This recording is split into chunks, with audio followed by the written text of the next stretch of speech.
Ahí está.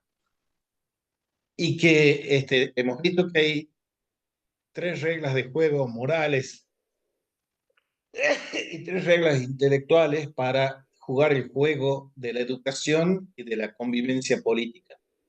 Porque la escuela implica la formación, también tarea ardua y esencial, de una comunidad de gente que dialogue, que camine hacia la verdad jugando el juego amoroso del diálogo. Y el camino hacia la república y la democracia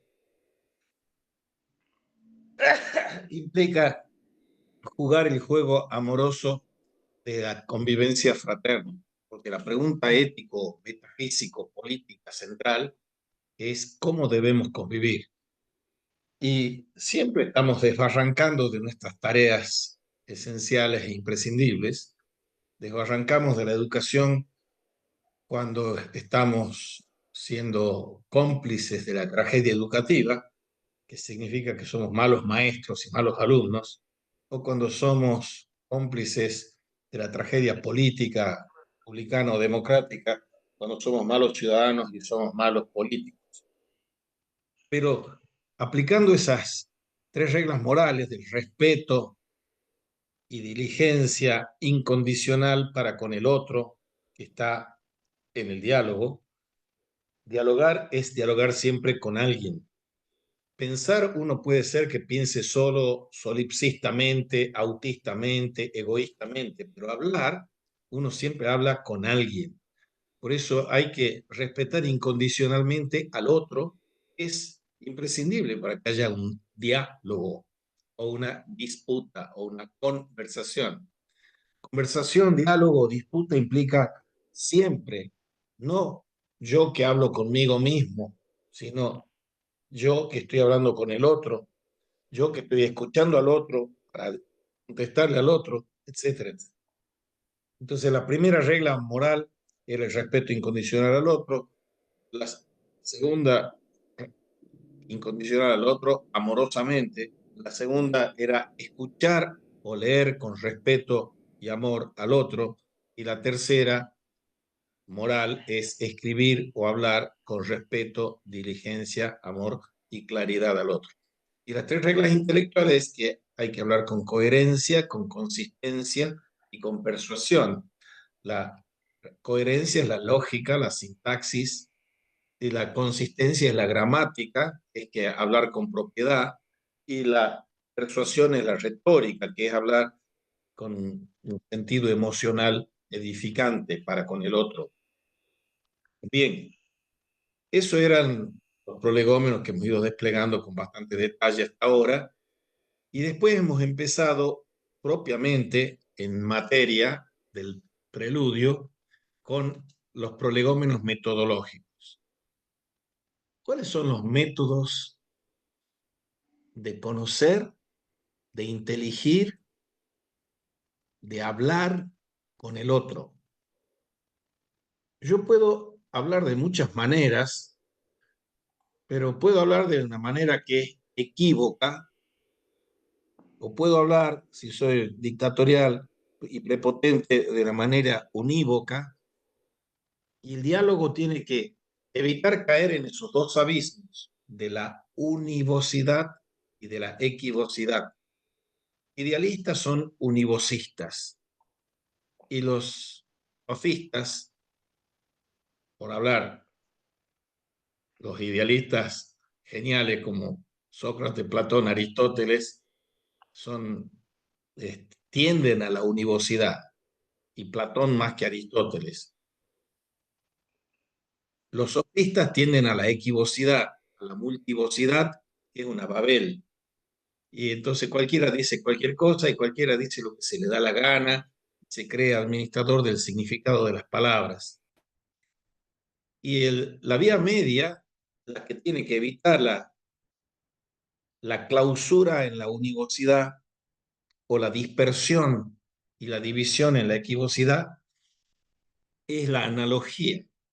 Analogía es lo que está en el corazón del diálogo. Porque cuando yo hablo con alguien, tengo algo semejante y algo diferente con ese alguien. Y esa es la vía analógica. Entonces, de los métodos del pensamiento, el univocismo es aquello a lo que tiende lo que se cree que es el saber científico, que es absolutamente necesario o apodíctico, universal, etcétera, que no deja margen para ninguna multivocidad. El punto contrario, el abismo contrario de esa univocidad, apodicticidad, es que no se puede saber nada, no se puede conocer nada. Ese es el escepticismo. Y el escepticismo dice, no sé, hay el escepticismo más radical que dice, no existe nada. Si existiera algo, no se lo puede pensar. Y si se pudiese pensar algo, no se lo puede decir. Esa es la actitud escéptica radical. Entre el dogmatismo univocista y el escepticismo equivocista está la analogía. Todos los discursos se validan por esa pregnancia, ese valor analógico en el que las palabras no aluden a algo que es idéntico y expresa la identidad y la mismidad en sentido absoluto. Pero no es la pura equivocidad de que son solo diferencias. Vos a esto, porque me preguntaba César la primera clase con el tema de la cultura, que los contextos culturales, que la multivocidad de las culturas, las distintas culturas piensan las cosas de distintas maneras, las dicen de distintas maneras. Aunque sean diversas las culturas y las lenguas, todas las lenguas y todas las culturas buscan ser entendidas y buscan expresar las cosas. Y todas, absolutamente todas, están buscando un imposible. Decir lo que es indecible. Mostrar lo que es invisible. Tocar lo que es intangible. Y el esfuerzo que tiene un poeta o un músico o un arquitecto o un filósofo es que nadie pudo, puede ni podrá nunca decir o usar una lengua absolutamente clara. Entonces siempre todos andamos por la vida, más allá de la cualificación que tengamos en las distintas disciplinas que practiquemos, todos andamos tratando de balbucear eso que queremos aprender y sabemos que es inaprehensible, eso que es un misterio y que es inabordable en un sentido absoluto. Entonces, si yo tengo claras las reglas del juego para el diálogo, tengo que aprender qué es el diálogo. Yo salgo de la tragedia educativa por el principio dialógico y salgo de la tragedia política por el principio fraternidad. Pero esas son cosas que uno dice. Si yo digo la palabra diálogo, pareciera que todos sabemos lo que es el diálogo. Entonces, de lo que se trata aquí es tratar de ver en los prolegómenos metodológicos qué significa la historia de los diálogos, la metamorfosis de lo dialógico, y qué significa la fraternidad y la metamorfosis de la fraternidad. Siempre todos estamos a punto de encallar en el mutismo o en la equivocidad o en la charlatanería de la muerte de las palabras y del lenguaje, o encallar en el fratricidio, Caín y Abel, matar al hermano. Bien, y ya hemos dicho y hemos expresado con detalle en la clase anterior, que ya voy a ver cómo les hago llegar la grabación, lo que significa el diálogo y la dialéctica en Platón y en Aristóteles. Tienen mucho, mucho en común, pero tienen algunas cosas que son diferentes. Ahora pasamos a un segundo punto, y ese segundo punto es el que nos va a hablar en continuidad con lo que acabo de decir, Platón y Aristóteles, al estoicismo y al neoplatonismo. La estoa, el estoicismo y el neoplatonismo son corrientes filosóficas fortísimas, con muchos frutos, que han troquelado o modelado la forma de pensar, la forma de conocer, la forma de expresar a Dios, mundo, al hombre. El pensamiento estoico amplía y profundiza la lógica aristotélica. Hemos dicho que Aristóteles inventa todo y también inventa la lógica. La lógica forma parte de lo que en el órganon se llama el instrumento, las obras de Aristóteles, la analítica priora, la analítica posterior, pone los cimientos de la lógica de todos los tiempos y para todos los tiempos, más allá de las mutaciones que viene teniendo la lógica. Entonces, lo que hacen los estoicos es recibir, por un lado, la filosofía de Platón y por otro, la de Aristóteles, y prolongan la lógica aristotélica, que los escolásticos llamarán dialéctica, en un sentido que ya hemos explicado y volveremos a explicar, y la prolongan porque la quieren reunir con la intuición esta platónica, porque ellos, acuérdense que hay tres disciplinas de las ciencias de los signos, semiótica. Una es en lenguaje contemporáneo, lo que llamamos nosotros la lógica, la sintaxis lógica, pensamiento, establece la validez de los pensamientos en virtud de la forma. Otra es la semántica, que es la que hablar con pertinencia, conociendo los significados de las palabras. Y otra es la pragmática, que atiende a la relación de los hombres y los signos, que es lo que tiene que ver con la persuasión. Pero cuando uno se bandea para un lado y dice, bueno, solo va a ser lógico el asunto, quedan afuera la gramática y la retórica. Entonces, lo que hacen los estoicos es decir, no, señores, aparte de la lógica de Aristóteles, que nosotros también nos sacamos el sombrero, vamos a incorporar la retórica también. Recuerden que los sofistas eran gente que manejaba muy bien la argumentación y eran maestros de retórica. Ahora, algunos estoicos incorporan esta retórica y la dialéctica a la lógica, a la dialéctica en el sentido platónico. La dialéctica en sentido platónico era la ciencia, la que apunta al topos hiperuranos, al mundo de las ideas. Entonces, retórica más dialéctica en sentido platónico, más la lógica aristotélica. La diferencia entre Platón y Aristóteles, se los vuelvo a decir y evocar en este contexto para entender lo que están introduciendo los estoicos, es una lógica binaria, una lógica bivalente. Las cosas son lo que son, principio de identidad lógico de Aristóteles. Una cosa es o no es al mismo tiempo y bajo el mismo respecto, principio de no contradicción de Aristóteles. Y una cosa no puede ser y no ser al mismo tiempo. O sea, si algo es blanco, no puede ser no blanco. O es blanco o no es blanco. No hay tercero, el tercero excluido. Esos principios se mantienen, pero se los ensancha, se los expande con la dialéctica y la retórica, con un poco más de Platón. Por eso, las discusiones verbales tienen unas técnicas. Hay que saber discutir verbalmente. Y vuelven a cobrar relevancia la discusión verbal, lo oratorio, para la investigación, tornando novedoso el logos heraclitio. Esta es la cuestión central. Hemos hablado antes de hablar de Platón y Aristóteles, de Sócrates, hemos hablado de Heráclito y Parménides, Parménides con el ser y Heráclito con el devenir.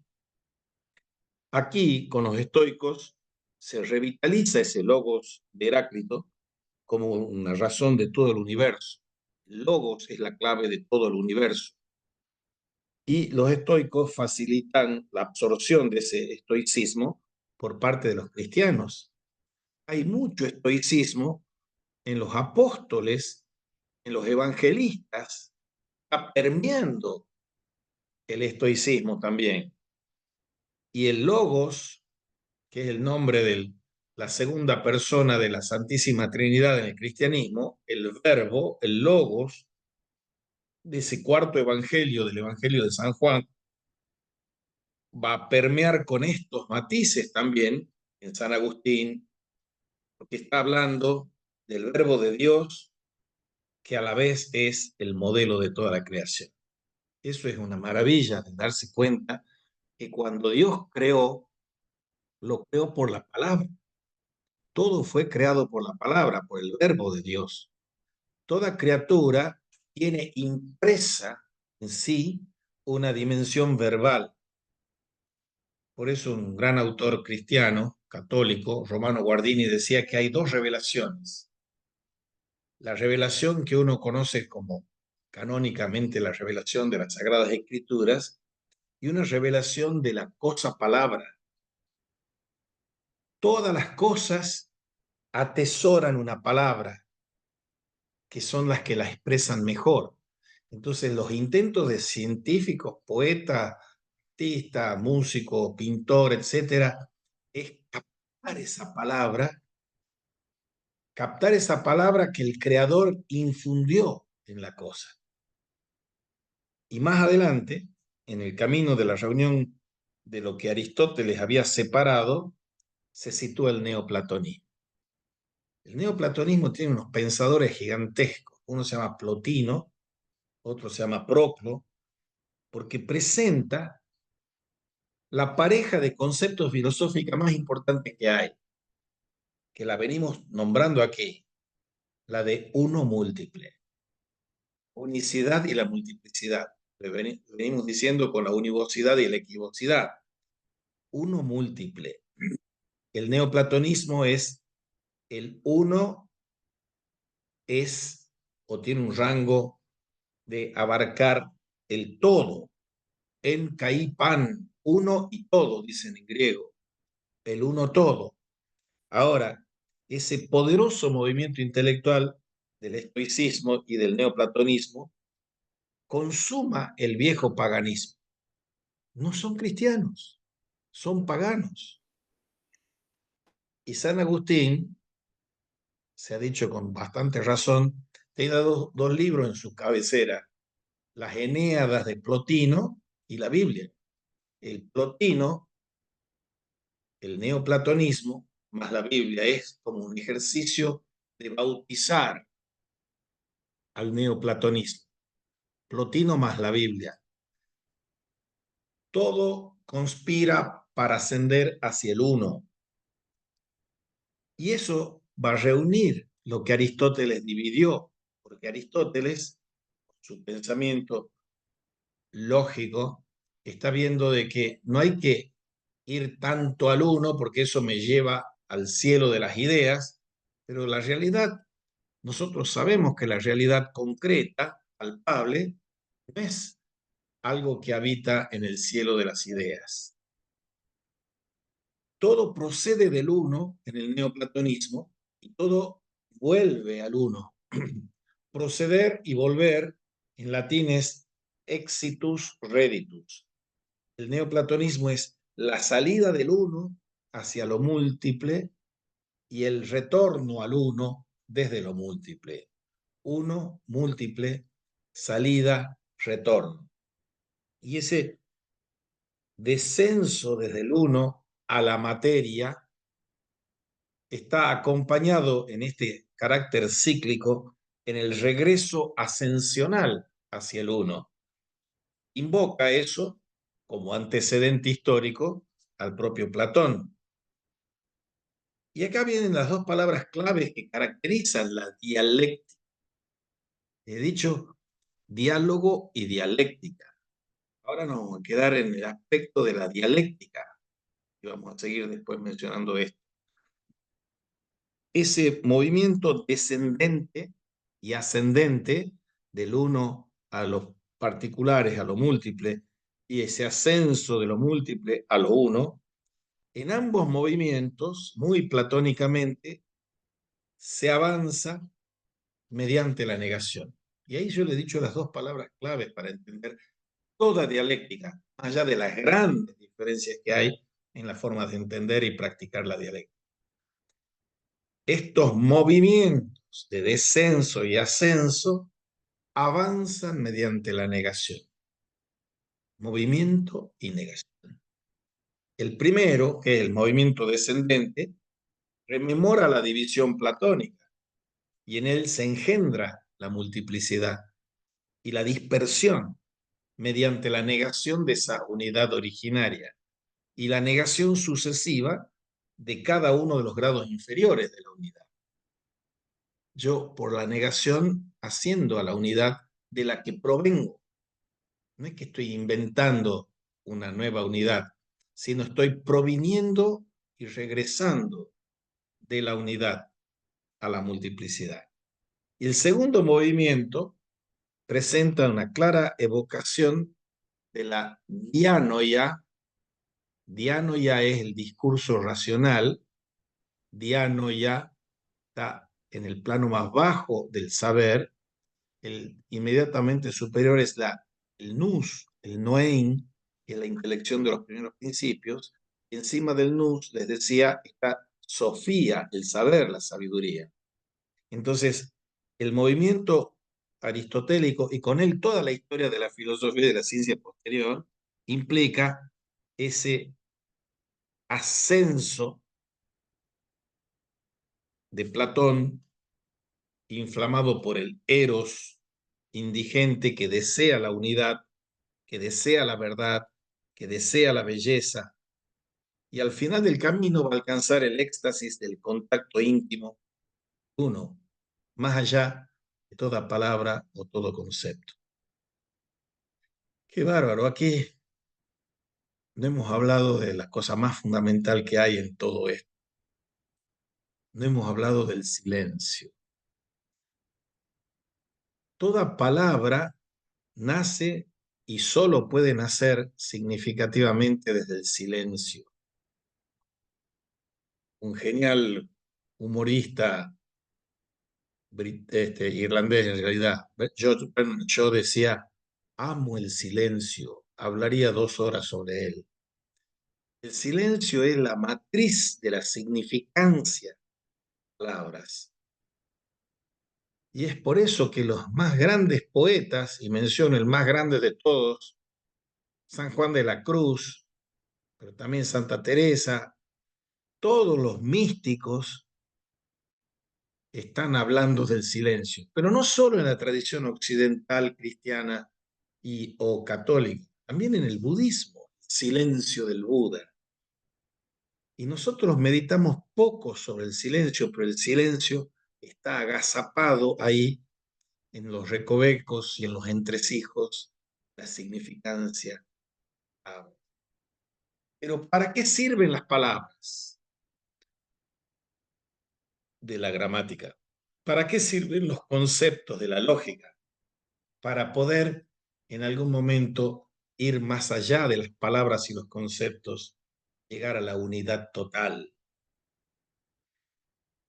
El movimiento de descenso tiene como momento muy principal en el neoplatonismo que estamos viendo la generación del alma del mundo.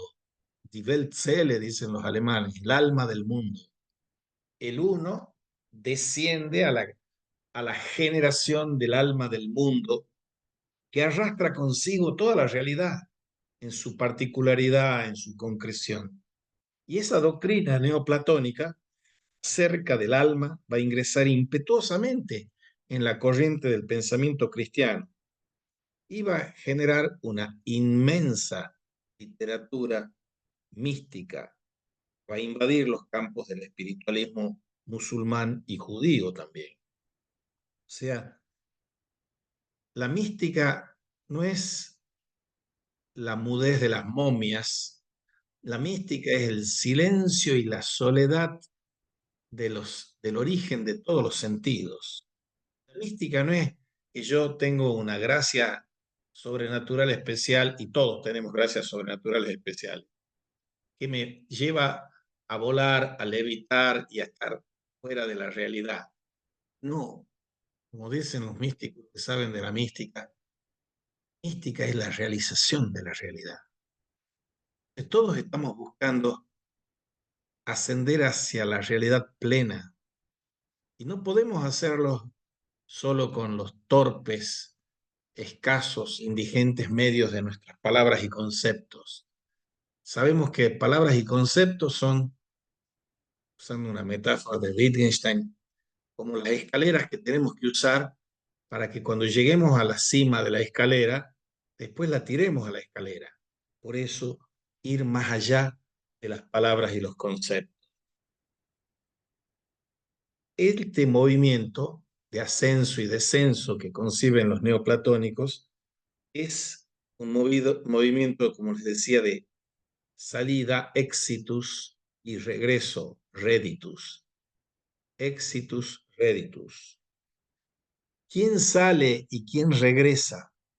El alma de cada uno de nosotros sale y regresa, porque todo nuestra aventura existencial es salir de esa riqueza infinita que está habitándonos o inhabitándonos en nuestro corazón y en nuestra mente, salir para retornar a nosotros mismos. Es la educación. ¿De dónde viene la palabra educación? De educere, de sacar de fuera de nosotros. Y San Agustín es uno de los maestros sobre la cuestión de magistro, sobre el maestro. Y él habla del maestro interior. En el corazón de cada uno de nosotros habita un maestro interior. Y lo que tiene que hacer un maestro de vocación y profesión y que se gana la vida enseñando es despertar el maestro interior de sus alumnos. No imponer el magisterio suyo, sino facilitar, promover, incentivar el despertar el maestro interior de cada uno de sus alumnos. A través de la mística alemana, este neoplatonismo va a troquelar también, va a formatear al pensamiento más encumbrado del idealismo alemán, de Kant, Fichte, Schelling y Hegel, pero cada uno con sus peculiaridades. Y Hegel es el más importante y gigantesco fabricante, hola Vanina, de un sistema filosófico, Hola Lalo, ¿cómo ontoteológico. estás? Bien. El movimiento del alma, este que estoy describiendo, tal como lo conciben los neoplatónicos, es esa salida y regreso, exitus reditus, el alma a sí mismo. Y ya Aristóteles había advertido que el alma es de algún modo todas las cosas. ¿Por qué nosotros podemos conocer todo? ¿Por qué todo lo que es inteligible o cognoscible nos es accesible? Porque el alma es de algún modo todas las cosas. Puede hacerse de algún modo todas las cosas. Y el entendimiento humano es capaz, en principio, de comprender cualquier realidad inteligible. Y eso establece un parentesco entre el alma y la divinidad. Y alienta el deseo del alma de identificarse con el entendimiento divino. Pero además de este papel asignado a las almas dentro del gran círculo del universo, debe subrayarse que en cada alma individual ocurre también un pequeño círculo de salida de sí hacia las cosas exteriores y de regreso a su propia intimidad que le permite conocerse a sí mismo. Los dos movimientos implican una negación. Les he dicho ascenso y descenso, movimiento y negación. El descenso platónico, que uno podría decir deductivo, y el ascenso aristotélico, que uno podría decir inductivo y se equivocaría al decirlo así porque es un simplismo lo que estoy diciendo yo, pero en los términos que les estoy explicando es correcto. Los dos movimientos implican una negación. El primero niega la intimidad y conduce al alma a la dispersión mundana. O sea, cuando yo percibo algo, cuando yo a través de mis sentidos exteriores e interiores percibo algo, yo estoy entregado a lo otro que yo mismo. Percibo algo. La palabra algo es otro trascendental. Algo significa aliud quid, un otro que. Yo digo percibir algo, sentir algo, pensar algo, querer algo, sería mejor decir querer a alguien, pero es la intencionalidad en los actos de cognitivos y afectivos y volitivos es fundamental. Las dos operaciones intelectuales fundamentales que nos caracterizan a los seres humanos y no a los animales, ni a las plantas, ni a las piedras son conocer y amar. Por el conocer, yo aprendo, yo capto lo que las cosas son. Y por el amor, yo transformo lo que son las cosas.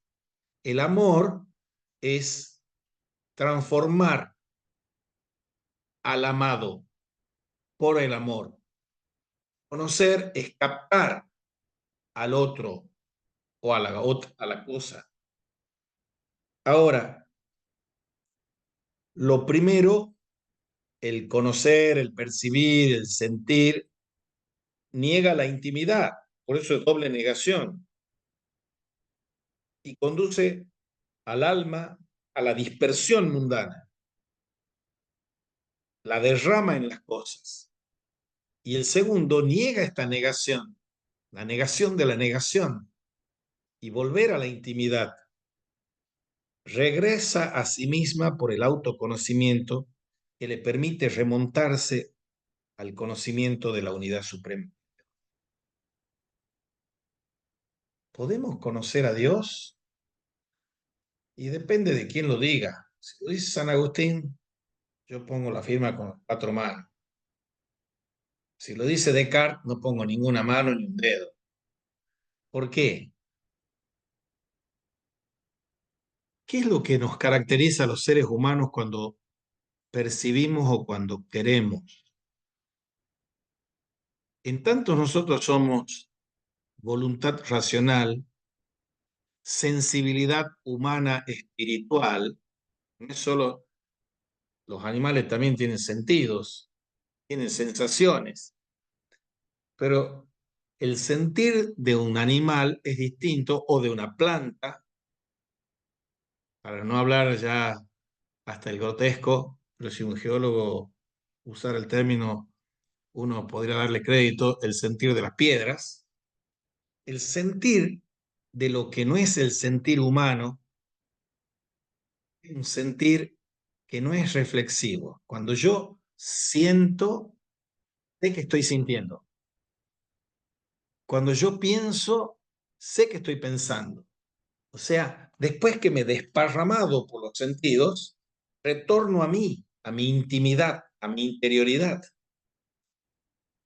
Reditus in seipsum, decía Santo Tomás de Aquino.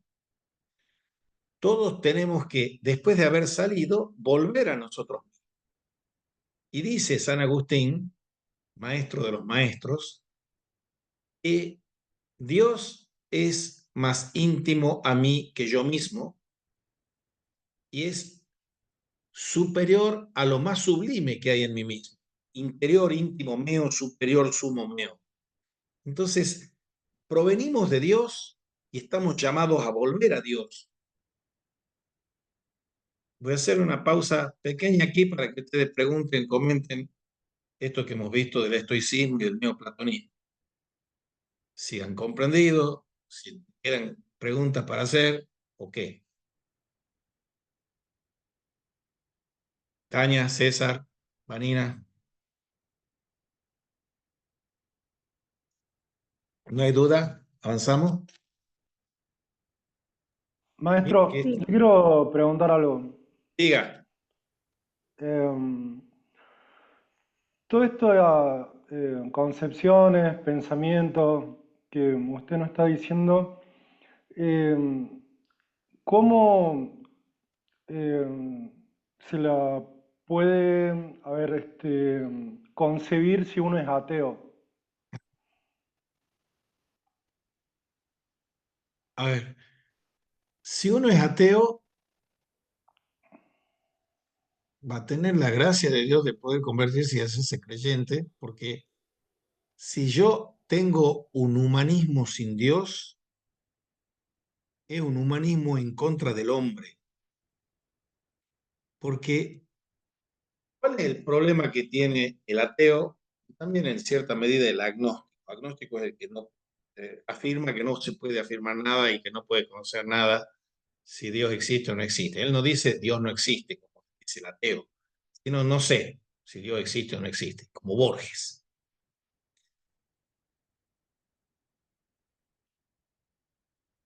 Si nosotros hemos sido creados por Dios, hemos sido creados por Dios para Dios.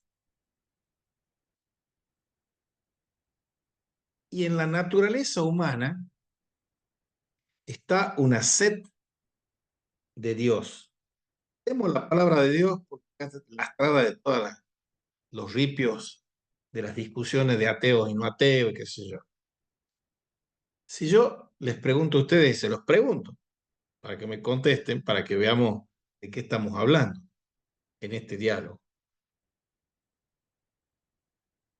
Ustedes se inscriben en un curso de escuela y república con el apetito, la sed o las ganas de aprender algo o no. Y sí, claro que tienen las ganas de aprender algo.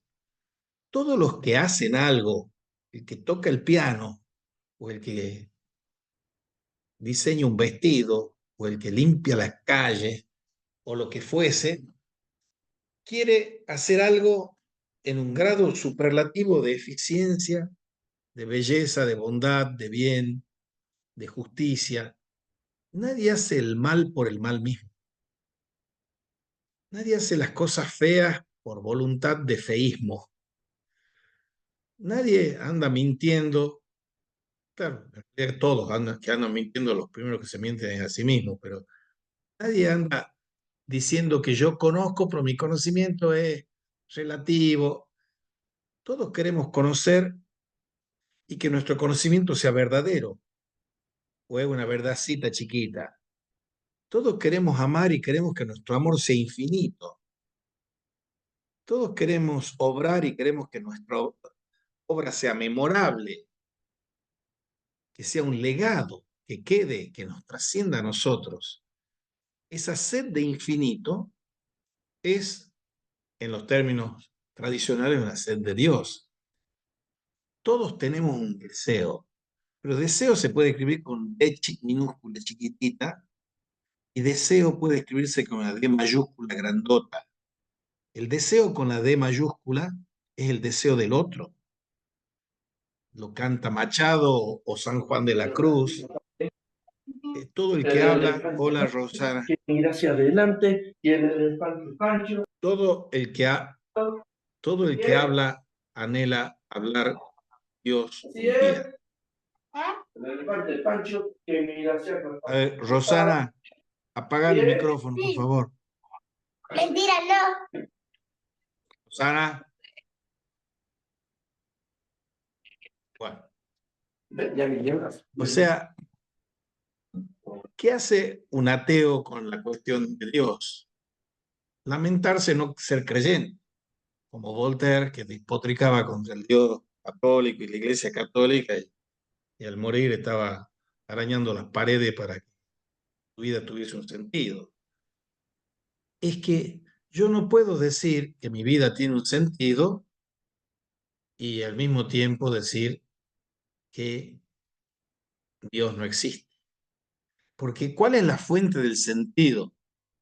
Cuando yo estoy diciendo que la gramática profunda en nuestro discurso nace del verbo con mayúscula, con V corta mayúscula, que es Dios, que es Cristo. O sea, todas las palabras anhelan ser la palabra. Todos los sonidos de una música anhelan ser la música absoluta. Cuando decimos música absoluta, decimos el coro de los ángeles, una música celestial. No hay músico más teologal y divino que Bach, y ahí pegándole en el palo Mozart o Vivaldi. Claro, y así es un elitista porque no conoce la cumbia cordobesa o el cuartetazo, qué sé yo. Pero la música que es música y que no es ruido es porque anhela ser una música celestial. Claro, uno puede decir, pero hay músicas infernales, ¿sí? Entonces le pone el heavy metal, el Megadeth y todas esas cosas, pero yo no voy a poner a demonizar ni a divinizar las músicas. Pero lean un libro que se llama Demián, de Hermann Hesse. Hablo de la música porque César, el que ha hecho la pregunta, practica eso. Estaba en el peldaño, Demián, de una iglesia, y él dice, lo que yo amo de la música es que no tiene moral. ¿Y eso qué tiene que ver con la filosofía? Yo creo que uno puede entender el entendible mundo vanidoso y fatuo de los filósofos en relación con que si tienen inclinación para aceptar la música o no. Hay pensadores que son musicales y que son poéticos y otros que son prosaicos, pesados, densos. Y le pongo nombre y apellido. Y es independiente de lo que la simpatía o antipatía que uno tenga por esos filósofos. Un filósofo como Kant tiene muy poca sensibilidad para la música. Un filósofo como Nietzsche es un tipo enamorado de la música, estaba enamorado de la música de Wagner y él era un gran poeta. Un gran poeta es un gran músico. O sea, el arte más sublime es la música y le sigue ahí la poesía, porque la poesía es la música con palabras. Entonces, hay una comprensión de que el que hace lo que hace, cuando lo hace, quiere hacer o imitar al creador. ¿Quién ha creado la música? La música de las esferas celestiales. Eso es intangible, invisible, inaudible, inaudito. Y todos estamos como andrajosos, pobres, indigentes, poseedores de un lenguaje manco para decir lo que no se puede decir, para ver lo que no se puede ver, para tocar lo que no se puede tocar, para oír lo que no se puede oír, etcétera, etcétera.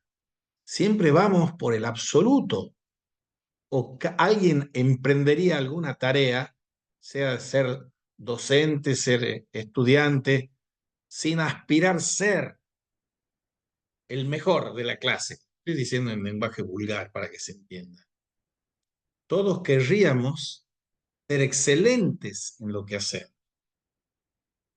Bueno, usted no tiene ninguna obligación de compartir estas opiniones mías, pero creo que eso apuntaría un poco a la pregunta que hacía César.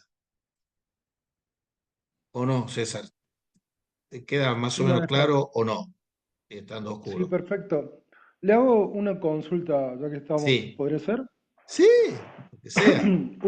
Usted habló de los pensamientos paganos, ¿verdad? Le hago una consulta.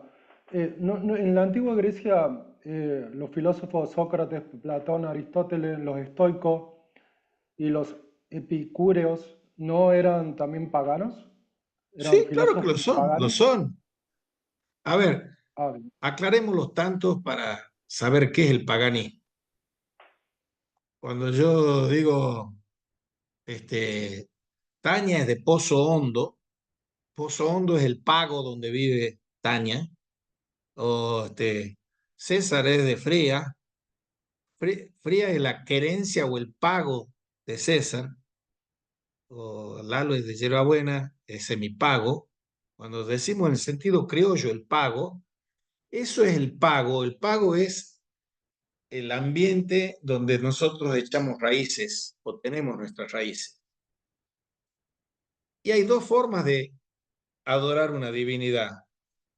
El paganismo o los paganismos son dioses del espacio, son dioses del pago. El judeocristianismo y el islam en mucho menor medida, el judeocristianismo es un dios del tiempo. Es una diferencia fundamental. Y eso nos permite a nosotros, cuando hablamos de eso que hablabas vos en la primera clase, César, saber que en todas las culturas, en todos los contextos, en todos los momentos, aletea el verbo, aletea el espíritu sopla donde quiere. Entonces tenemos sublimes, bellísimas creaciones de Corea, la India, China, Japón, Alemania, Italia, España, hasta de Santiago y Tucumán, cosas sublimes y hermosas. Cuando este año han ido a Buenos Aires a la Feria Libre y ha ido el amigo Gustavo Carrera a hablar de la Mamantula, ha mostrado la literatura santiagueña que tiene la primer santa argentina, que es la Mamantula, Santiago del Estero. O sea, el espíritu sopla donde quiere, quiere decir que la buena noticia, que es la noticia de Cristo, no de Dios, sino de Cristo, el verbo encarnado, está llamada a fecundar todas las culturas. Eso es lo que se llama la inculturación del evangelio y la evangelización de las culturas. No que uno los tenga que hacer cristianos y hacerlos bautizar a toda la gente, sino que sí y solo sí el verbo se escribe con mayúscula y se hizo carne y habitó entre nosotros, entonces la verdad existe. No una verdad, tu verdad, mi verdad, las verdades con minúscula. Las verdades con minúsculas no son la verdad. Entonces, aspirar a la verdad, aspirar al bien, aspirar a la justicia, a la paz, etcétera, etcétera, es la sed que todos tenemos. ¿Alguno de ustedes no aspira a conocer la verdad, amar el bien, degustar la belleza, gozar de la belleza, vivir en paz? Esos son los deseos que están en el corazón de todos los hombres. Y eso está bien. No sé si queda más claro. Maestro, Te pero veo todo cara de que esto no te queda claro. No estás de acuerdo. se contrapone a la ciencia y al método científico. Uy, qué pregunta. Vos esa preguntita hermosa. Para dar un curso entero de posgrado sobre No, esa preguntita. disculpe. ¿Qué es la ciencia y qué es el método científico? Hay un autor, yo no sé si ustedes me hacen caso y leen las cosas que les doy, ¿no? Hay un autor que se llama Michel Henry, que es un fenomenólogo católico francés, que ha hecho una fenomenología de la vida extraordinaria, y él dice, y lo pongo con los ejemplos nuestros, que a mí me convencen y a ustedes creo que les va a convencer también. Si no les convencen, discutamos.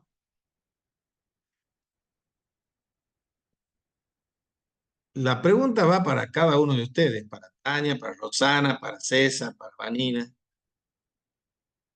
¿Ustedes creen que el vivir que ustedes están viviendo personalmente puede ser explicado o impugnado por alguna otra persona que sea científica de altísimo nivel y prestigio, sea neurólogo, las ciencias cognitivas o física cuántica, o ustedes saben de su propia vida más que todos los científicos?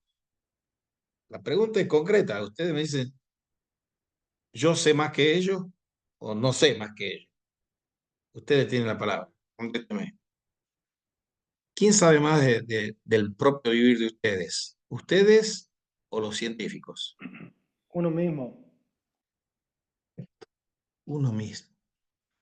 El único saber absoluto que tenemos nosotros, a pesar de toda la ínfula y presunción del saber absoluto de Hegel, es el saber lo que nosotros estamos viviendo.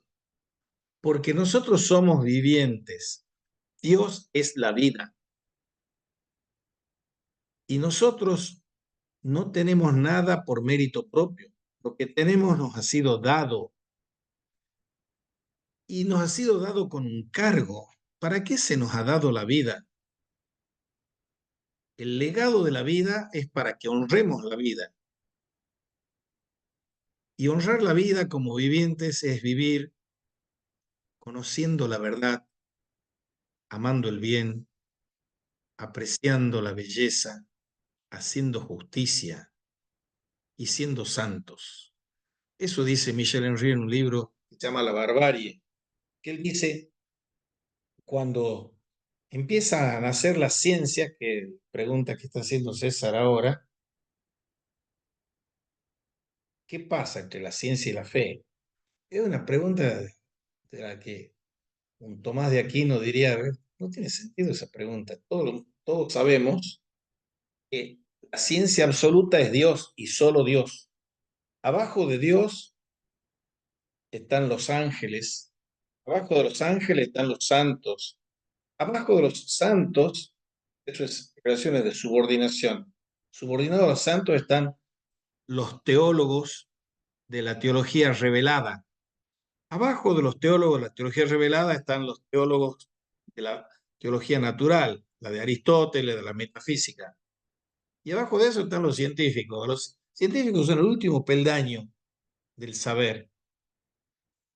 Eso también para Aristóteles, porque la dianoia está por abajo del nous, del noein. La razón discursiva de la ciencia no alcanza a ser inteligencia. Antes se distinguía entre la inteligencia y la razón. Por la peste moderna se ha inflacionado el racionalismo, ha sido un racionalismo absoluto y se ha perdido algo mucho más importante que la razón, que la inteligencia. Ahora, volvamos a la pregunta de la ciencia. Dice Michel Henry, todos los filósofos han tratado de hacer una descripción fenomenológica del mundo, desde los griegos hasta Husserl y Heidegger. Y se equivocan porque la verdadera fenomenología no es la fenomenología del mundo.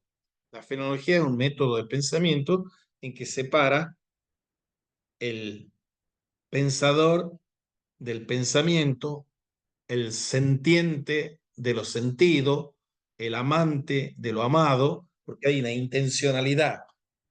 Él dice, la fenomenología verdadera no es la del mundo, sino la de la vida. Porque la vida es lo más evidente que tenemos nosotros los vivientes. La vida es autoevidente y es aquello que nosotros sentimos. Dice, yo estoy sentado estudiando en mi cuarto y de repente me dan ganas de pararme a tomar una cerveza. Entonces voy, abro la puerta de la heladera, saco la cerveza, tomo la cerveza, pero ahí están comprometidos montones de cosas que implican conocimientos, pero son los conocimientos que son de las vivencias, del sentir. La cima para Kant, para Hegel, es la autoconciencia. Error, dice Henry. No es la autoconciencia, es la autoafección. Y si yo le pregunto a un biólogo estudia la vida, ¿qué es la vida? El biólogo no me va a poder contestar en tanto biólogo que es la vida. Solo me va a poder contestar qué es su vida cuando ame y haga el amor con su mujer, o cuando coma un pedazo de chorizo con un pan, o cuando esté pintando un cuadro, porque la autoafección es como yo vivo en clave del patos, del sentir, no de la autoconciencia. Qué soberbia esa de pensar que nosotros pensamos como si fuésemos Dios. El logos, el etos y el patos. El patos de la pasión es fundamental, la autoafección. Entonces, él dice, la vida no se la conoce en ningún laboratorio. La ciencia no sabe lo que es la vida. Y yo, viviente, sé lo que es la vida, porque yo estoy viviendo, sé lo que es la vida. Y nadie me puede negar lo que yo sé, y nadie me puede impugnar. Puede ser que yo sea un psicótico, un tarambana o lo que fuese, pero yo vivo y experimento, me experimento viviendo en mi psicosis o en mi tarambanés. Entonces, no hay, ni debe haber, ni nunca debió haber un divorcio entre ciencia y fe, como no hay ni debió haber nunca un divorcio entre fe y razón. Fides Ratio es una encíclica de Juan Pablo II en el que muestra que son las dos alas que tiene una paloma para volar, la de la fe y la de la razón. Y la razón tiene sus fueros, está bien que se respeten, la fe tiene los suyos y está bien que se respeten. Y los dos complementariamente pueden armónicamente contribuir más a ese lúdico juego principal de caminar hacia la verdad por el amor, caminar hacia la belleza por el amor, caminar hacia el bien por el amor. O sea, jugar el juego amoroso del conocimiento y del amor es la clave para que seamos mejores personas. Bueno, no sé si hay otra pregunta o comentario de esto. Aña, Rosana, ¿no? Ahora vamos al ripio. Ahora va a ir una cosa más pesada. De Kant a Hegel. En Kant y en Hegel vamos a ver, porque no nos vamos a meter en Kierkegaard, que sería lo mejor, pero para hacerlo cortito, dos sentidos diferentes, bueno, muy diferentes de dialéctica, que son parecidos en su diferencia a la diferencia de la dialéctica en Platón y Aristóteles, que ya vimos. En Kant, la dialéctica es una ilusión. En Hegel, la dialéctica es la que anima la ciencia y la razón. Hemos visto en Platón, la dialéctica era la ciencia. En Aristóteles, a la ciencia se llegaba por la lógica y la dialéctica era para las cosas discutibles, probables, que no pueden tener juicios válidos que aspiren a la necesidad de la ciencia, del episteme. Dialéctica como episteme Platón, dialéctica como lógica, no episteme, propedéutica al episteme Aristóteles. Kant tiene una obra colosal, una de las más colosales en la historia de la filosofía, que se estructura a partir de 4 preguntas. La primera pregunta es ¿qué puedo conocer? La segunda es ¿qué debo hacer? La tercera es ¿qué me cabe esperar? Y la cuarta, que engloba las otras 3, es ¿qué es el hombre? ¿Qué puedo conocer? Es una de las 5 obras más importantes de la historia de la filosofía y la crítica de la razón práctica. Intenta contestar. Y esa tiene unas trampitas hermosas, esa obra. En el prólogo de la obra, Kant era un protestante, un luterano, pietista, rigorista. Un pietista es un fideísta, alguien que cree que, como Lutero, que la fe supera y elimina todos los intentos de la razón. Lutero hace quemar la Suma Teológica de Santo Tomás de Aquino porque es herética. Llama a la razón una prostituta. Y Kant, que es un luterano, lo que hace, tratando de corregir un poco el brulote luterano, hace una crítica de la razón pura. Y en la crítica de la razón pura, en el prólogo, una obra de 1724, siglo XVIII, Kant es el autor ilustrado más importante de la historia, más importante que todos los ilustrados franceses juntos. En el prólogo de esa obra, Crítica de la razón pura, él dice: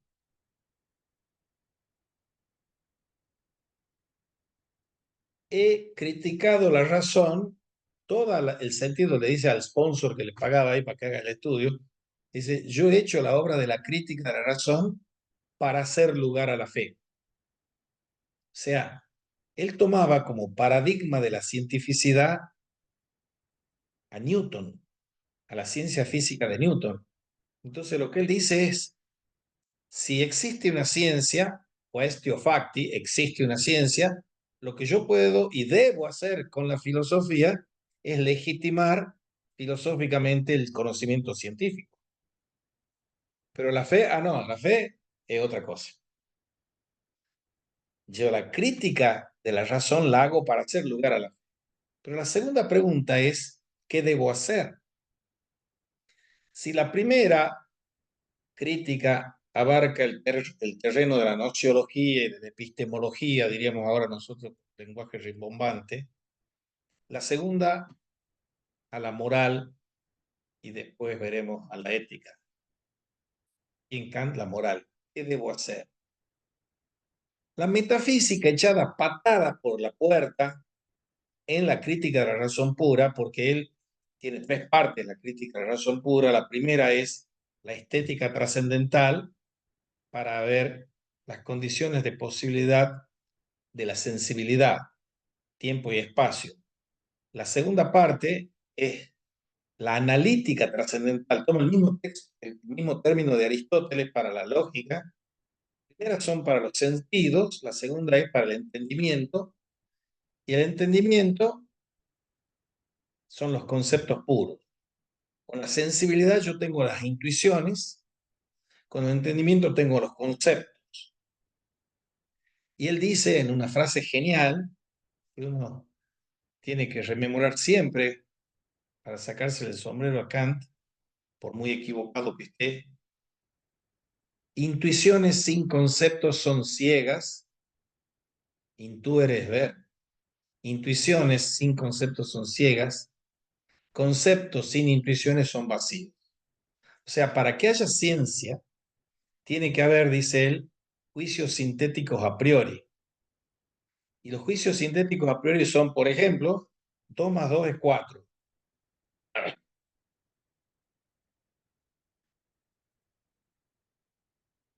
Pero el juicio sintético a priori más apropiado es: el agua hierve a 100 grados.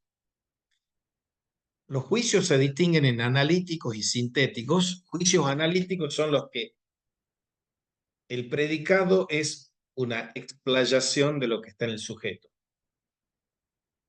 Ya son las 19:34. Y juicio sintético es lo que el predicado añade algo que no está implícito en el sujeto. El agua hierva a 100 grados no está contenido en el término agua. En cambio, 2 más 2 es igual a 4. El 4 sí está contenido en el 2 más 2. Entonces dice juicios sintéticos a priori. A priori es por la crítica de la razón. Vamos a la tercera facultad del hombre, tercera parte de la crítica. Él la llama dialéctica trascendental. O sea, ¿cómo son posibles los juicios sintéticos a priori en la matemática? A eso contesta la estética trascendental, dice Kant. ¿Cómo son posibles los juicios sintéticos a priori en la física? A eso contestan el entendimiento puro de la analítica trascendental. Tercera pregunta: ¿son posibles los juicios sintéticos a priori en la metafísica? Y la respuesta de Kant es: Los tres y los únicos tres temas de toda la historia de la filosofía son el mundo, Dios y hombre. La cosmología, la teología y la psicología o antropología en lo contemporáneo.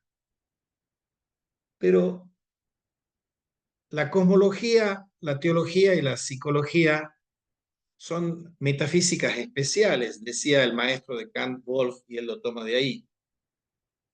En cambio, hay una metafísica generalis que es la ontología. Entonces, cuando yo echo a patadas a Dios, al mundo y al hombre, con la crítica a la razón pura, lo vuelvo a reintroducir a Dios, al hombre, a la libertad y a la inmortalidad del alma en la moral, en la crítica a la razón práctica. Y lo bello y trágico de la crítica a la razón práctica es que inaugura una de las cosas más deleterias y terribles que existen para la moral, que es la autonomía. Autonomía es que yo me doy a mí mismo la ley del obrar moral, porque tengo una voluntad racional.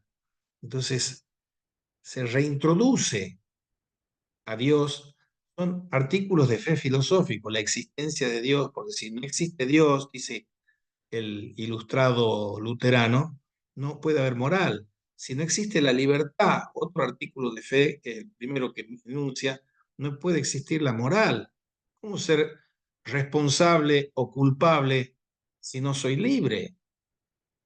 Y las consecuencias de mi acción tienen o no tienen un rédito o una deriva si yo soy un mortal. La tercera, no por ello menos importante, es la crítica del juicio. Tiene que ver con, Maestro, sí, disculpe, diga, digamos, ese pensamiento filosófico lo que hace es que la moral te conlleva a Dios. es un teísmo moral de Kant. Sí, sí, Perfecto, señor. entendido. Pero hay que juntarle el agnosticismo metafísico con el fideísmo religioso de Kant. Agnóstico es Kant porque dice que no se puede conocer. No se puede conocer si Dios existe o no existe. No se puede conocer qué sea el mundo, porque yo solo puedo conocer las cosas que son objetivas. Él ha creado el objetivismo y todas esas cuestiones. Y de Dios, yo solo tengo intuiciones sensibles, no tengo intuiciones intelectuales.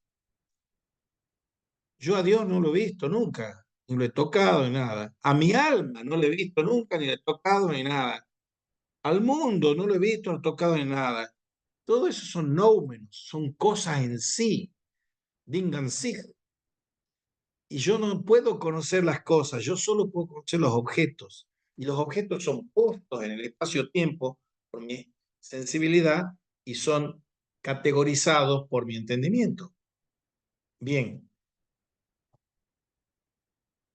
la tercera de las críticas es una maravilla también, y nuestro gran García Morente, el traductor de la crítica del juicio, y era un neocantiano de fama mundial, por eso llegó a Tucumán a dar las lecciones preliminares de filosofía, que es un libro que no debieran dejar de leer.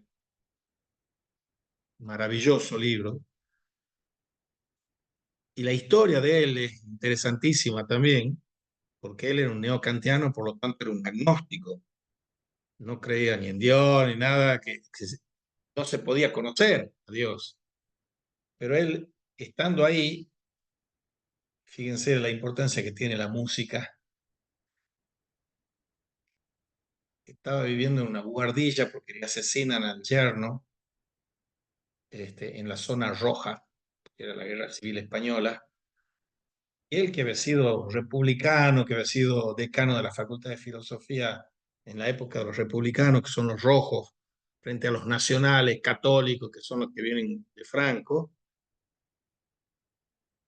él le relata a su confesor, después de volver de Tucumán a España, ya estando ahí tiene algo que él ha descrito como el hecho extraordinario, y solo se lo contó el confesor, gracias a Dios, nos pasó a nosotros el dato, él escuchando una música de Debussy, tiene la vivencia que describe con precisión crítica conceptual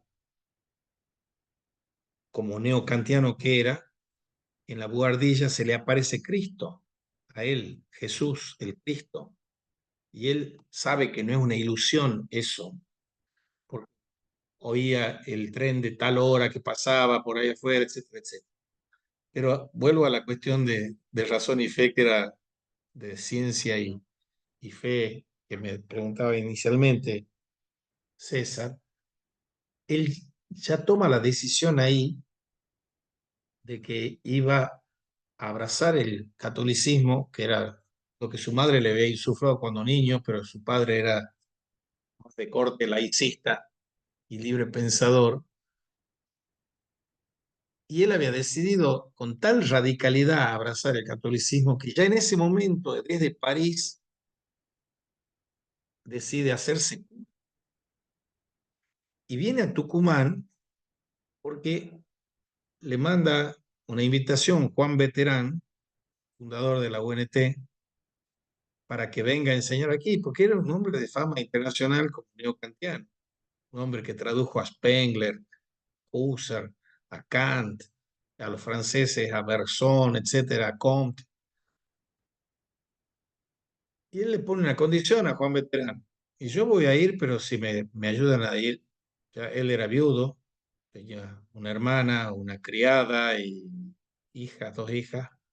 Si ustedes me ayudan a reunirme con mi familia aquí en Francia y a viajar a Buenos Aires, a Argentina.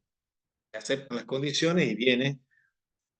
Y ha dado unas lecciones que han puesto a Tucumán en el mapa de la historia mundial de la filosofía. Lecciones preliminares de filosofía. Claro, si uno es un lector inadvertido y se lee ese volumen, que son versiones taquigráficas de las clases que dio en Tucumán, sorprende, pero no debiera ser tan sorprendente, porque eso era lo que hacían los modernistas y kantianos y no solo, que de los griegos pase así de eso que acabamos de ver, de la Estoa y el neoplatonismo, después de haber visto los griegos, salta a Descartes y se traga toda la Edad Media. Él hace, porque a él lo han contratado como neocantiano, no lo han contratado como cristiano, y todavía era un neófito de cosas del cristianismo. Entonces da las clases aquí, y los dos últimos autores que ponen las lecciones preliminares son Ortega y Gasset y Heidegger. Pero él ya estaba en otra clave, y cuando vuelve a España,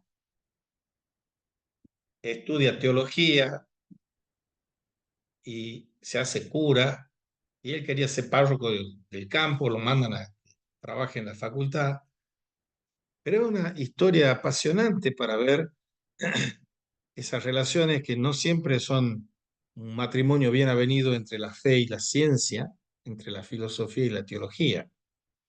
Bien, estamos en Kant y en Hegel.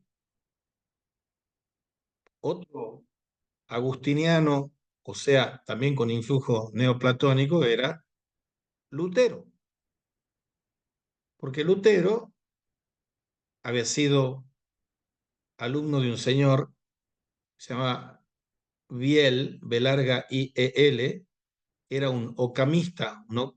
Guillermo de Ockham es un franciscano, o sea, es la tendencia, la puja que hay entre los dominicos y los agustinos, y después con los jesuitas, que vamos a ver cuando veamos las cuestiones disputadas, los jesuitas también.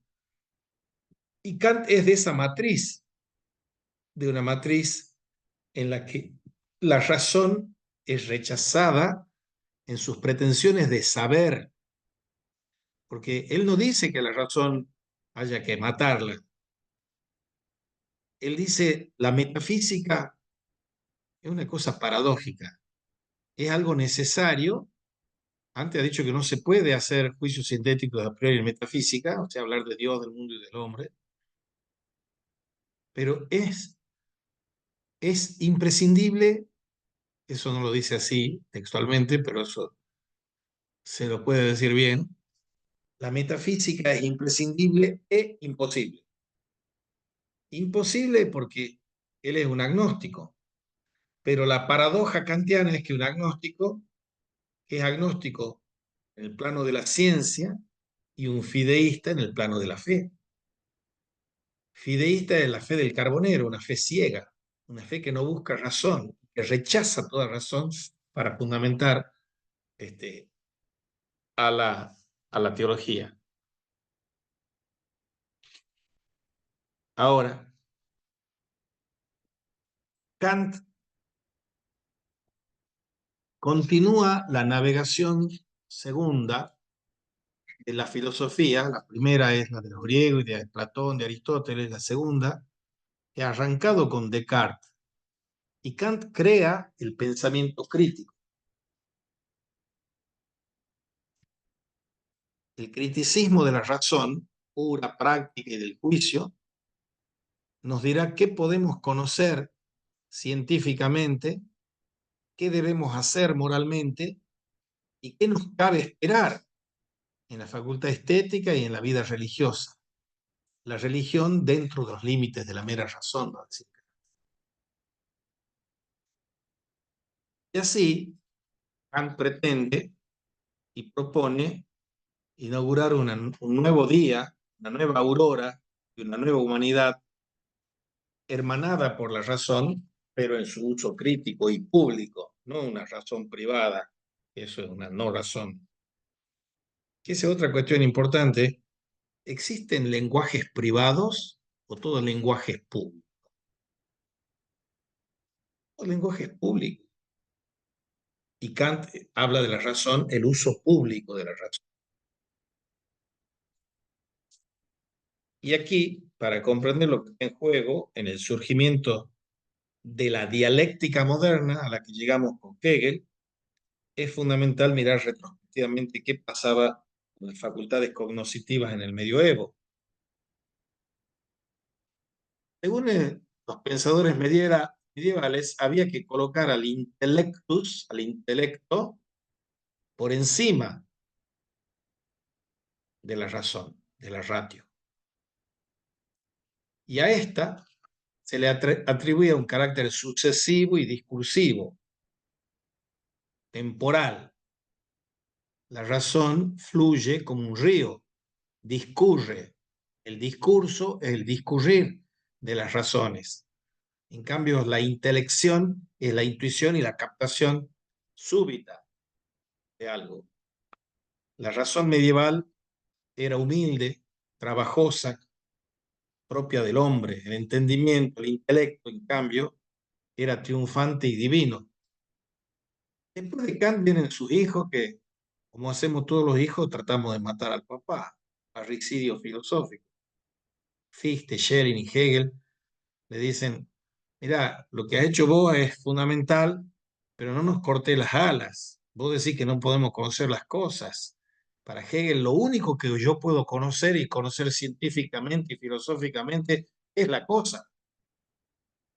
Entonces, saltar, matarlo a Kant para saltar de los objetos a la cosa y de la dialéctica, en el sentido aristotélico, a la razón dialéctica en el sentido hegeliano, que es razón dialéctica en sentido platónico. Aquí en la Tierra y en nuestro discurrir del tiempo, el hombre no puede captar nada de un modo instantáneo, sino que tiene que discurrir para pasar a una comprensión de una cosa a otra, valiéndose de eso. No obstante ello, los medievales concedían al hombre en su tránsito terrenal y temporal una chispa de divinidad. Y eso es lo que ellos llamaban el intellectus principiorum, el intelecto de los primeros principios. Yo no puedo discurrir racionalmente si no acepto los primeros principios. Hay dos tipos de primeros principios. Los primeros principios del conocer, que ya les he mencionado, y los primeros principios del obrar. Y hay un principio fundamental en el obrar, que se formula en la palabra griega sindéresis. El principio moral absoluto es: hay que hacer el bien y evitar el mal. Así de sencillo, o dicho así de simple, yo no entiendo nada. Pero los modernos van a invertir este orden de los medievales. A la razón que estaba abajo la ponen arriba. La razón se va a convertir en razón absoluta. Por obra de pensadores alemanes se va a colocar a la razón, la Vernunft, por encima del entendimiento, el Verstand, siendo la razón el poder discursivo por antonomasia. En Descartes, la razón aún conservaba el residuo medieval del intelecto del nous, como índole intuitiva de la razón que se refuerza por la intuición de ciertos contenidos fundamentales. Cogito, Dios, extensión.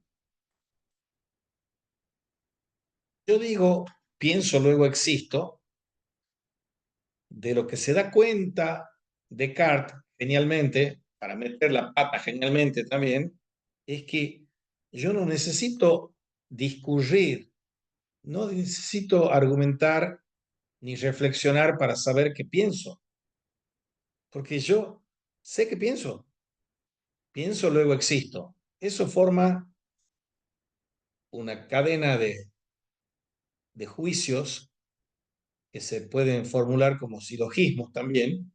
Todos los que piensan existen, premisa mayor, yo pienso, premisa menor, luego yo existo. Pero todavía le quedaba algo de respeto por la soberanía del intelecto sobre la razón, cosa que va a ir siendo limpiada, arrasada y derruida por los Kant, los Fichte, los Schelling y los Hegel. El ápice de la humanidad para Kant no está en el conocer, está en el obrar, en la moral. Dos cosas me admiran, dice Kant en el libro sobre la metafísica de las costumbres: el cielo estrellado sobre mí y la ley moral en mí. Esas son las cosas que le maravillan. Y eso lo lleva a la moral pura kantiana, que no permanece en la intimidad de la razón o en la mera buena voluntad. Tiene que pasar a la acción real. Pero la dificultad con la que tropieza la doctrina kantiana es responder a cómo es posible una acción libre en un mundo regido por la causalidad más estrictamente necesaria. Hay dos órdenes de causas. Una, la de la ciencia física, que es una causalidad externa, y otra, la causalidad moral, que es interna. Los presupuestos de la acción moral, los artículos de fe de la crítica de la razón práctica, les he dicho, son la libertad, la inmortalidad del alma y la existencia de Dios. Así, el kantismo piensa salvar la moralidad y la libertad de toda posible dificultad surgida en el campo de la ciencia o de la teoría. Y esa filosofía kantiana impregna la filosofía del joven Hegel y de todos los post-kantianos. Nadie puede ignorar a Kant después de Kant, ninguna duda.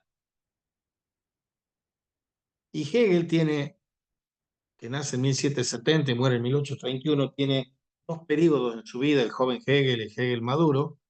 El primero, de 1770 a 1800, es el Hegel más romántico y que tiene unos escritos teológicos, religiosos de la juventud.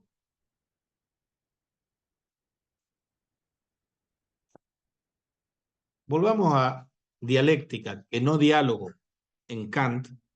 Dialéctica en Kant es un falso conocimiento con apariencia de objetividad.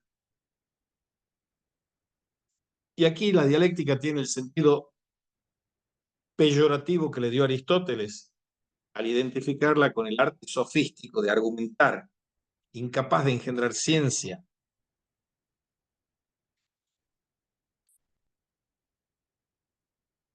La razón pura funda sólidamente la ciencia matemática euclidiana y la física newtoniana.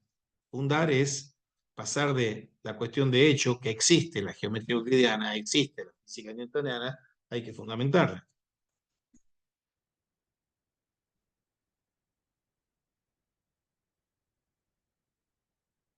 Aquí asistimos a la destrucción que hace Kant el argumento ontológico.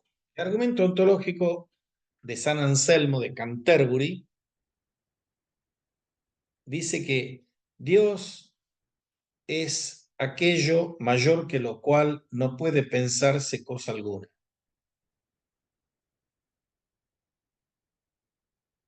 La existencia es una perfección, luego Dios existe. Esa es la prueba, el argumento ontológico para probar lógicamente la existencia de Dios. Y eso lo compra Descartes y sobre todo lo compra Hegel y lo rechaza Kant, y antes lo ha rechazado Santo Tomás de Aquino. O sea, el argumento ontológico es algo criticado por Kant y antes había sido criticado por Tomás de Aquino. En la obra madura de Kant se trata del arte, de la belleza. También me preguntaban en la primera clase, todas las cuestiones de arte son subjetivas, del concepto de vida, de la historia, del estado, de la paz, de la religión racional, en oposición a la religión revelada. Sea en lo estético, sea en lo político, sea en lo religioso, Kant subraya un contraste insalvable entre lo ideal y lo real, de modo que el hombre, llevado por un ideal racional de perfección, se ve impulsado a no relegar esos ideales a su mundo interior. Si nosotros miramos la política, en tanto naturales, los hombres obramos descarnadamente conforme a la voluntad de poder. Todos los hombres tenemos una voluntad de poder, como dirá Nietzsche después, y todos somos maquiavélicos. Pero en cuanto ideal, aspiramos a ser morales. Si ustedes escuchan las declaraciones de nuestros políticos, cuando rara vez son enjuiciados, todos parecen santos de altar. Con la historia ocurre otro tanto. Aspiramos a la paz universal, perpetua, pero nos encontramos enmarañados en hechos sangrientos, en crímenes, en guerras. En definitiva, con esto terminamos por hoy. Nos propone Kant el triste consuelo del movimiento de nunca acabar, un tender continuamente hacia una meta que nunca alcanzaremos. Y en este punto se puede decir que la Ilustración culmina y encuentra su crisis terminal. Con Kant. Ante la antítesis insoluble de la acción moral en el mundo, parece que solo caben dos actitudes: asumir corajudamente, heroicamente el papel de Sísifo, condenado a la tarea eterna, o proclamar la necesidad de alcanzar el fin, de lograr verdaderamente un mundo humano. En un caso se vuelve humano, en el otro hegeliano. Romántico se vuelve. Hegel era una mezcla de romanticismo e ilustración. Kant es ilustración, Herder es romanticismo. Hegel pretende hacer una síntesis entre Kant y Herder. El romántico es un alma bella, dice Hegel, y su moralidad interior lo embellece. Por otro lado, se decide una acción exterior, pero la asume como una tarea imposible para al fin perecer ante lo imposible. Hegel va a despreciar esa alma bella, romántica, porque es despreciadora del mundo al que considera vil. Es ese un yo vacío, una pura vanidad. Y hay un dato importantísimo también que tiene que ver con nuestra actitud de desprecio por la actividad política. Si uno nace argentino, no es una fatalidad, porque uno puede elegir ser contracultural argentinamente, ya nace despreciando la política, porque nace pensando que la política es una cosa sucia, roñosa, y que yo nunca me voy a meter en política. Yo argentino, no te metas. Son palabras que debieran estar en el himno de la argentinidad al palo.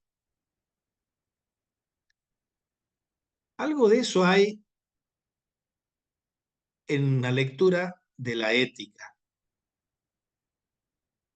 Hay como tres grandes corrientes de la ética. La ética del deber por el deber mismo, la ética del poder por el poder mismo y la ética del querer obrar bien, la ética de la virtud y de la rectitud. Pongámoslo en metáfora evangélica. La ética del poder por el poder mismo es la ética de la serpiente, Maquiavelo, y todos los maquiavélicos que en el mundo han sido y son. La ética del deber por el deber mismo es la paloma, es Kant. Y la ética que debe, la buena ética es la que debe conjugar desde Aristóteles a Tomás de Aquino, Rosenwein, Levinas, Michel Henry, debe conjugar el deber con el poder en el querer, porque lo que yo quiero no es un querer abstracto e intemporal. Yo debo querer hacer el bien, ¿cuándo? Aquí, ahora. ¿Dónde? Aquí. Aquí y ahora yo debo obrar. Siempre debo obrar prudentemente. La ética de la prudencia y la ética de la responsabilidad conjuga el deber con el poder. Entonces, tiene razón, lo digo irónicamente y con comillas, Hegel en criticar a Kant, porque la moral de Kant es una ética de las manos puras porque no tiene manos, decían sus discípulos. Es una ética que no tiene en cuenta la realidad concreta en la que yo tengo que tomar las decisiones. La ética de Kant es una paloma que se vuela al cielo y no atiende a los medios concretos de existencia. Por eso es brutalmente criminal ser un kantiano tratando de vivir kantianamente. Y el mismo Kant tiene un ejercicio de la razón práctica, dice, si viene un asesino persiguiendo a la víctima y yo veo para dónde va la víctima y el asesino me viene y pregunta a mí, ¿para dónde ha ido fulanito? ¿Yo le digo o no le digo? Se pregunta Kant. Entonces, Kant saca la conclusión si yo puedo o no puedo mentir en sentido moral. Y Kant dice no.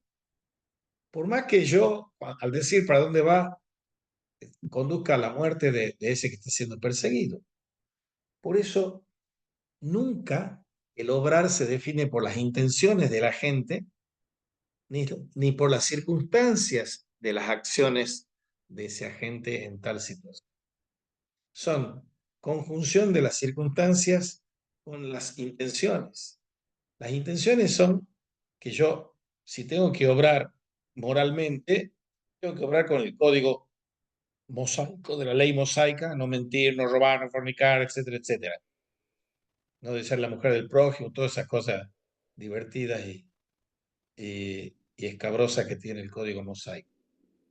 Pero los principios nunca se dan solos.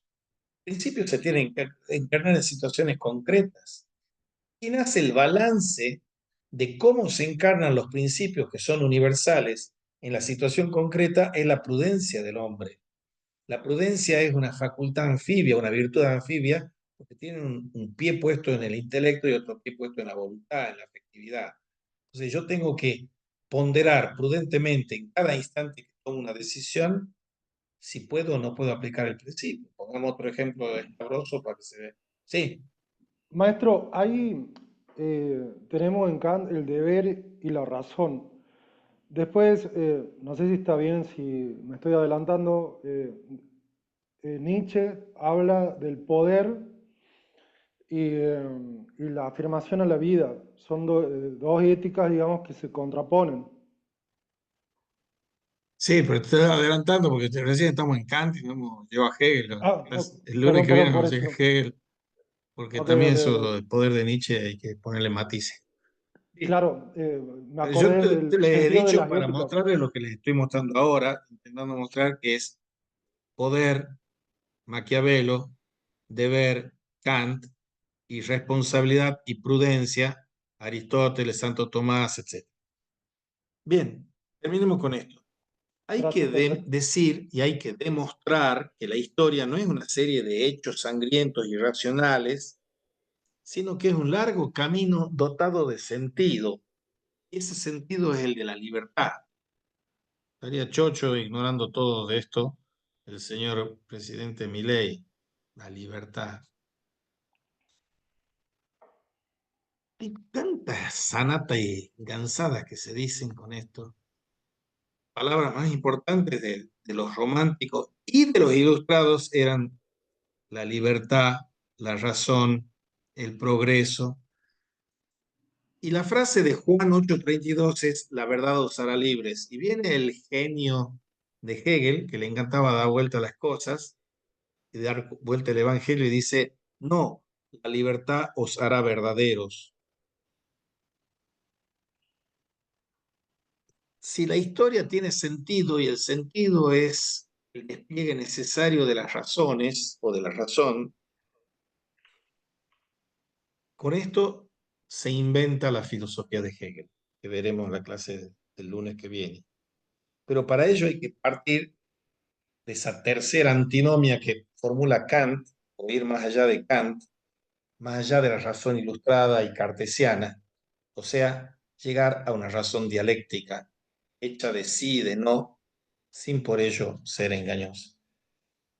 Hay muchas cosas para seguir diciendo y lo vamos a seguir diciendo a medida que el tiempo nos vaya dando, pero ahora quiero parar un poquito para que tomen aire, hagan preguntas y repitamos el lunes.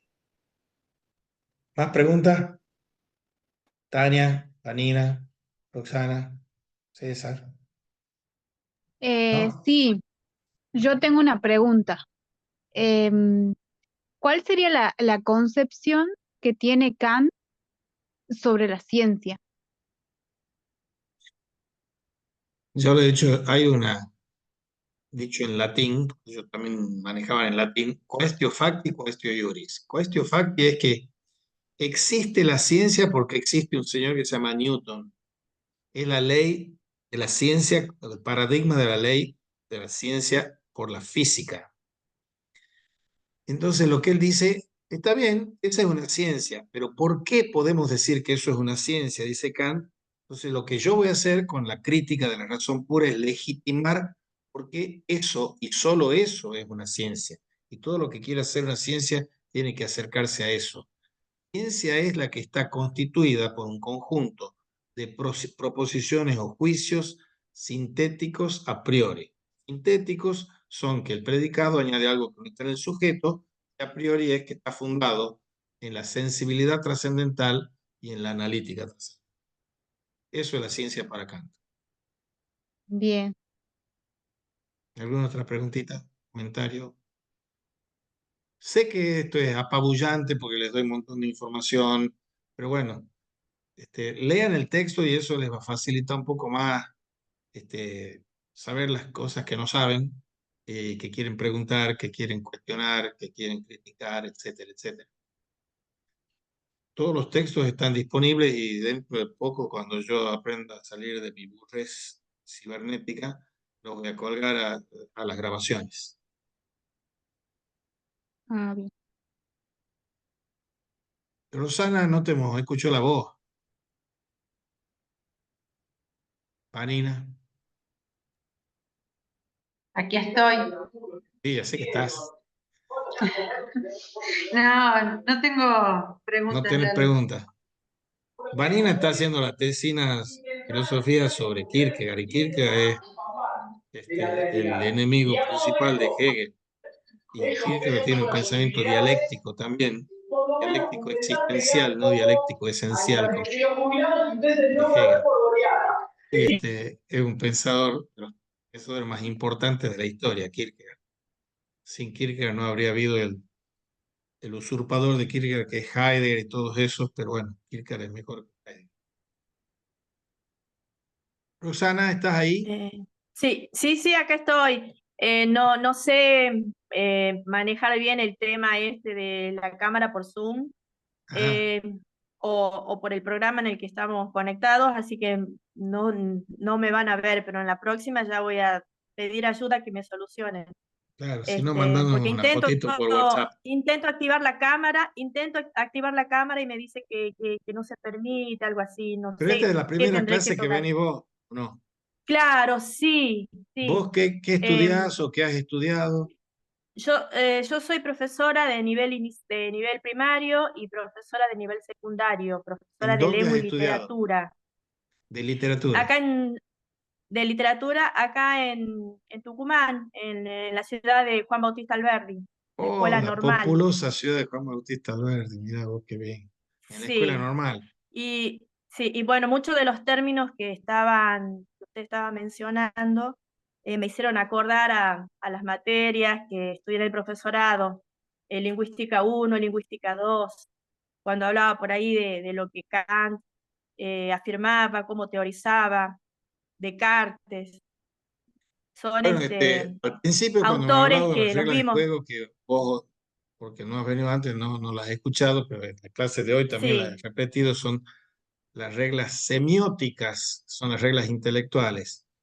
La ajá, sintaxis, coherencia o lógica del discurso, la semántica o la gramática y el significado, y la pragmática o sí, la relación de los nombres y los signos.